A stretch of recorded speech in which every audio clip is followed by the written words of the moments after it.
Bah salut, j'espère que vous allez bien. On se retrouve du coup pour une petite vidéo où je vais réagir à Le Bouzeux qui réagit à mon crash. Donc je sais pas si vous l'avez déjà vu un petit peu sur les réseaux peut-être, ça a fait pas mal de vues sur TikTok, Instagram, YouTube Short. Ça a vraiment fait le tour. J'ai fait, si je dis pas de bêtises, en fait j'ai posté dans un premier temps mon crash en fait. Donc mon crash je l'ai posté sur TikTok, ça a fait à peu près 500 000 vues. J'ai posté plusieurs parties, franchement ça a fait beaucoup de vues. Ensuite, j'ai posté... Ça a été posté sur 100% moto. Et après, du coup, Le Bouzeux a réagi directement au 100% moto. Je m'y attendais pas. J'ai ouvert mon YouTube et là, je vois quoi? Je vois ma R7 juste ici. En miniature. Non mais pour remettre dans le contexte, du coup je me suis crashé il n'y a pas si longtemps que ça avec ma R7 du coup de 2022. Malheureusement, je suis tombé comme une merde. En vrai j'ai trop le seum, j'ai pas fait exprès. Petite erreur d'inattention. D'ailleurs n'hésitez pas à me dire si vous l'avez vu la vidéo. Et à liker aussi la vidéo parce qu'on est 7000 sur la chaîne YouTube. Et ça je m'y attendais pas trop non plus. C'est grâce au YouTube Short parce que j'ai posté uniquement une vidéo. Donc déjà je sais pas trop combien ça peut faire de vues. Déjà si je fais à peu près 200 vues, 300 vues, ça me va très bien. N'hésitez pas du coup à liker, à 131 pouces bleus on va dire. Je fais une partie 2 où je montre les réparations, les coûts des réparations surtout, et comment je m'y suis pris, parce que du coup la moto je la remets à neuf, et j'ai pas fait marcher l'assurance comme vous aurez pu le comprendre. Donc on va réagir du coup à Le Bouzeux qui réagit à moi, et je réagis à lui. Bref, voilà, vous avez compris. Donc on est parti tout de suite. Donc il a fait 194 000 vues sur sa vidéo en 3 semaines, ce qui est wow, très costaud. Ses vidéos 100% moto, enfin React 100% moto, marchent drôlement bien, hein, 300 000 vues. C'est ces vidéos qui font le plus de vues en fait. C'est pour ça qu'il en fait peut-être un peu plus, parce que mine de rien, 300 000 vues sur YouTube, on est parti. Ma R7 va bien, je vais bien, j'ai juste ça, je sais pas si vous pouvez le voir. Ça se voit un peu à la caméra, juste ici. Là ça c'est 2 semaines après, enfin 3 semaines. 3 semaines, je sais pas combien de temps ça fait que je me suis craché. Ouais, ça fait un mois peut-être, un mois. Oh, le réac moto qu'on va se mettre en pleine canicule, les gars. Bah, allez, on passe directement au réac de ma moto. C'est l'intro pour redonner envie, ça. Mais attendez, c'est pas possible, c'est quoi ce bordel? Le mec s'est pris un camion. Oh. Ok, contexte. C'est quoi comme moto, ça, les gars? C'est pas la... Je sais, genre, en vrai, c'est une Yamaha, mais j'ai peur de dire n'importe quoi. J'aurais dit une R125. Camion qui... Bon ça, tout le monde l'a relevé. C'est pas une 125, c'est une R7, c'est un 689 cm3 pour être précis. On lui en veut pas. En soi, il se ressemble quand même beaucoup, même si... Elle n'est pas aussi radicale, la R125. Je remets dans le contexte rapidement, j'arrive, c'est une ligne droite. Il y a beaucoup de passages à cette heure-ci où je passe. Il devait être 18h, 18h30, c'est la pire heure pour passer. Qui s'insère. Manque de visibilité ici, il accélère. Donc là, justement, j'ai cru déjà de 1 qu'il allait me passer devant. Heureusement, il ne m'est pas passé devant. Ah, tu me diras peut-être que, voilà, l'un dans l'autre, dans tous les cas, j'aurais eu un crash. Mais là, ça aurait peut-être fait un peu plus mal. Le réflexe de tout. Ouais, ça, c'est mon réflexe. Dès que je vois un truc qui va pas... Donc là déjà, hop, je passe. Ensuite, c'est une route que je prends régulièrement, donc normalement, je la connais, il n'y a pas trop de soucis. Mais cependant, il faut faire super attention justement. C'est compliqué, donc là il aurait pu passer. Et en plus, il y a le terre-plein à gauche, je crois. Ce qui fait que pour une moto, si le camion passe, avec le terre-plein, pas pratique du tout. Pas pratique du tout. C'est ça, parce que là, en fait, si on remet dans le contexte, si là il passait, d'ailleurs il est quand même vachement avancé, là j'ai pas la place. Parce que là, voilà, je serais monté dessus, alors peut-être que ça serait passé, mais voilà. Surtout pas freiner. Ok, ouais, surtout pas freiner. Donc là, en fait, pareil, c'est pas hyper bien, je suis d'accord, mais ça, on le fait tous, enfin, je pense, en tout cas, ceux qui roulent en ville, c'est pas hyper bien, ça, je suis conscient. On fait du remonté de fil pour gagner peut-être 1 à 2 minutes, je sais pas, même pas au final, donc bon. Donc là, en fait, de toute façon, il va le remettre plusieurs fois. Là, je remonte. Là, honnêtement, je vois pas son clignotant. Pas du tout, parce que c'est une route qui est très peu fréquentée juste ici. Et pour moi, il y a 2 voitures. Pour moi, il y a 2 voitures. Donc, je vais lui laisser le passage. Waouh. Ok, le camion change de direction au dernier moment. Au dernier moment. Pourquoi Je pense que le camion se dit, vas-y, c'est trop long, je vais aller à gauche là. Mais il peut même pas aller à gauche là. Ah si, il peut aller à gauche. Ouais, mais c'est cool. Donc c'est pour ça, là, on voit bien son clignotant clignoter, pour le coup. Mais je l'ai pas vu. Déjà, je l'ai pas vu. Je l'ai pas vu, ça c'est de ma faute, je l'ai carrément pas vu. Et pour moi, en fait, je l'ai déjà fait plusieurs fois, je passe vite fait, il y a le rond-point qui est juste là, je pars à gauche, et voilà, rien de plus. Et là, en plus, la moto, ce que je reprocherais à la moto, mais les gars, c'est parce que je suis tatillon, mais c'est qu'il colle un peu trop. C'est-à-dire que là, il y a la place pour se décoller un peu au cas où il y a, je sais pas, même ici, une voiture qui déboule, tu vois. Là, je suis complètement d'accord avec lui. Si je voulais le dépasser, en soi, j'aurais carrément dû rouler vraiment beaucoup plus large. Alors, pas non plus aller sur la voie de gauche, mais beaucoup plus large ici et me rabattre. Logique, c'est ce que je fais d'habitude d'ailleurs. Là, j'ai voulu serrer parce qu'il y avait 2 voitures en face. Voie, histoire de mieux anticiper. Alors le souci de se mettre plus sur le milieu de la voie de gauche, c'est que s'il y a une voiture qui arrive, bon c'est plus chiant, mais en moto t'as plus le temps on va dire d'anticiper. Donc j'avoue que là le camion qui change de direction et là, comme ça et puis qui clignote. Et là c'est le drame. Là c'est carrément le drame parce que du coup. Ok, my bad. Parce que souvent, même moi, je le fais de temps en temps, je clignote, mais une fois que j'ai tourné, ou une fois que je tourne, tel un gros fils, voilà, j'ai pas peur de le dire. Et là, je pensais que le camion avait fait ça, mais pas du tout, le camion clignote déjà ici, là, regarde. C'est ça, ouais. Il clignote en fait déjà à ce moment-là. On voit, mais moi je le vois vraiment pas parce que tout se passe très vite, on se rend pas compte, mais avec l'angle de la GoPro, j'ai l'impression... Enfin moi honnêtement, je pense que je roule à pas plus de 25 km/h. Malheureusement, on peut pas voir parce que j'ai mis mon téléphone en termes de Waze. Et là en fait, à ce moment-là, là je suis déjà lancé. Là, si j'ai plus trop de retour en arrière possible. C'est pas... Surtout à ce moment-là. Et en fait, pour moi, là, il y a 2 voitures. Le camion, dans tous les cas, ne tournera pas. Et malheureusement... On voit bien qu'il n'y a que le clignotant gauche. Donc il prévient qu'il va tourner. Et là... Et du coup, bah oui. Donc là, en vrai, les gars, j'aurais tendance à vous demander, c'est qu'est-ce qui se passe, quoi? Qui est en tort de quoi? Parce que la moto, pareil, elle arrive un peu, le camion, bah...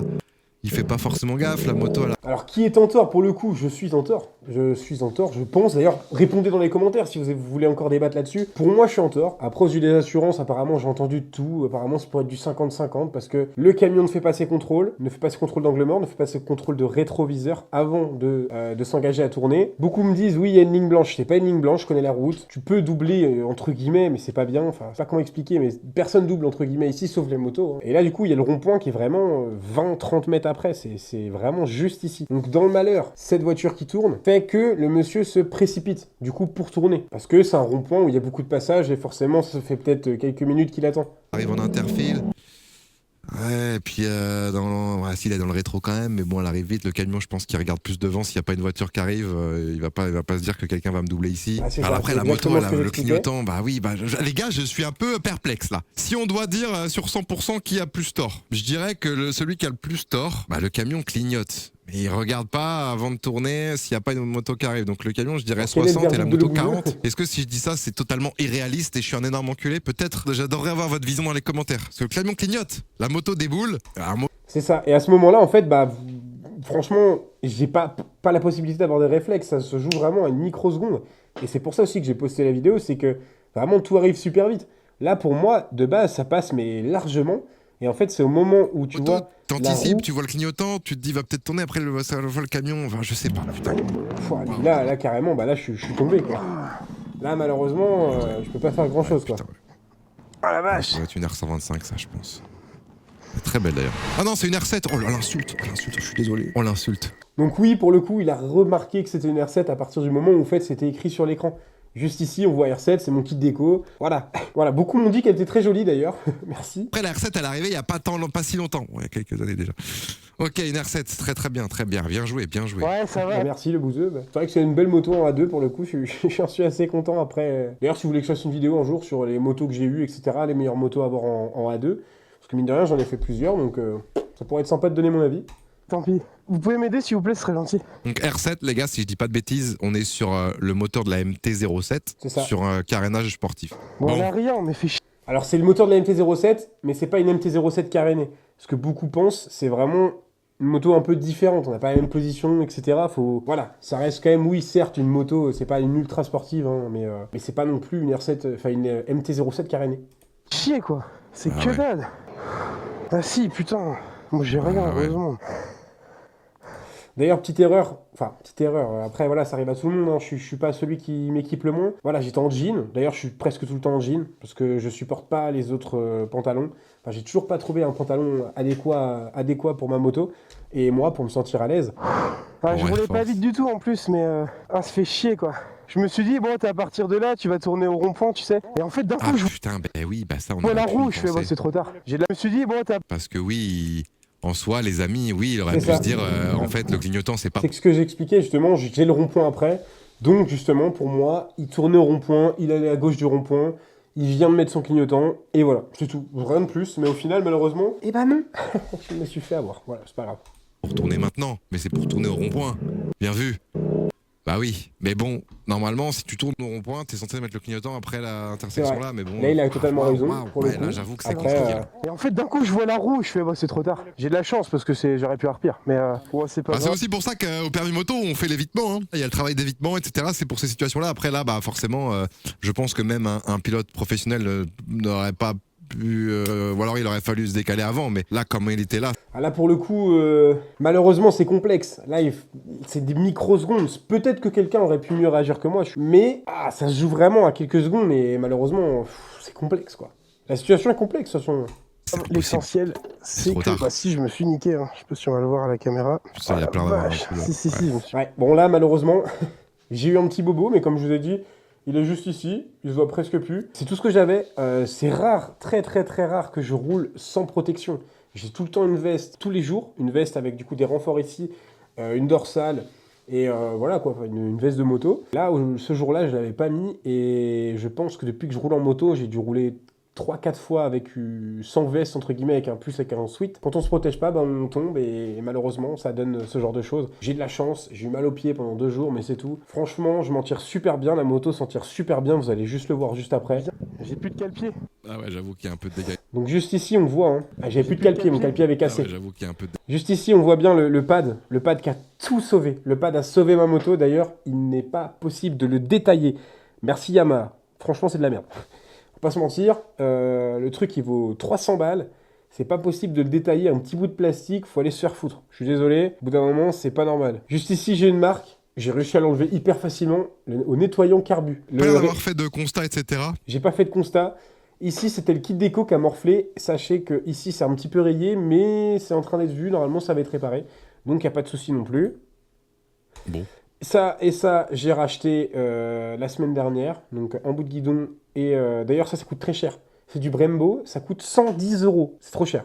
L'embout de guidon c'est 35 €, c'est vraiment un embout de guidon quoi. Ils s'en foutent peut-être un peu. Ok, situation suivante. En tout cas, j'ai beaucoup aimé cette situation parce que j'étais dans le flou. Et j'adore être dans le flou, les gars. J'adore regarder vos commentaires sur les vidéos. Je regarde vos commentaires à chaque fois, les gars. Je vous promets que c'est la vérité. J'adore. Surtout quand ça débat, qu'il y a un qui commente, l'autre qui recommente et qui recommente. Et bon, en tout cas, voilà, le bouseux a kiffé la situation. D'ailleurs, j'ai été lui envoyer un petit message par la suite. Il m'a répondu. C'est super sympa de sa part. Puis voilà, dans ma tristesse, ça peut en aider quelques-uns, entre guillemets, de faire plus attention. Encore plus attention, parce que forcément, je suis loin d'être celui qui roule le moins bien. C'est... Voilà, mais bon, ça arrive. J'ai une petite faute d'inattention, tu t'es pas concentré à 100%, et puis voilà, quoi, tu fais des erreurs bêtes, et puis ça m'apprendra. Et puis j'éviterai de refaire les mêmes erreurs par la suite. Normalement, maintenant j'ai compris, c'est rentré là-dedans. Et puis voilà, équipez-vous surtout, vraiment. Alors j'en vois beaucoup en short, t-shirt, etc. Pas trop pour ça, mais bon, écoutez, chacun roule comme il veut. S'il y en a qui préfèrent rouler en t-shirt et en short, libre à eux. Moi, écoutez, je m'en fous, entre guillemets, chacun gère sa propre vie. Hein. Voilà, moi je décide de m'équiper quand même un minimum, parce que j'ai pas envie voilà, de me brûler de partout, etc. Et puis voilà, j'essaie de faire attention, donc n'hésitez pas voilà, à me dire en commentaire si vous avez déjà eu des chutes, etc. Et d'ailleurs, si vous avez des chutes, n'hésitez pas à me les envoyer. J'ai mon adresse mail dans la bio. Pourquoi pas réagir à vos chutes, ça me ferait kiffer aussi, ça me ferait des vidéos. C'est un peu style 100% moto, mais je réagis directement aux chutes. Des chutes qui sont pas encore sur internet, de préférence. Donc voilà, n'hésitez pas. Moi, ça me ferait kiffer. Plus qu'à réparer la moto, je vous fais la vidéo. Elle devrait sortir d'ici, je pense d'ici une semaine. Une semaine, normalement, il y aura la nouvelle vidéo où je répare la moto. Si vous avez joué le jeu sur les pouces bleus. Voilà, bah écoutez, je vous remercie. J'espère que vous avez kiffé le décor, même s'il est totalement éclaté comparé à avant. Mais écoutez, on fait avec les moyens du bord. Et puis bah voilà. Merci à vous, ciao. Et puis faites attention sur la route.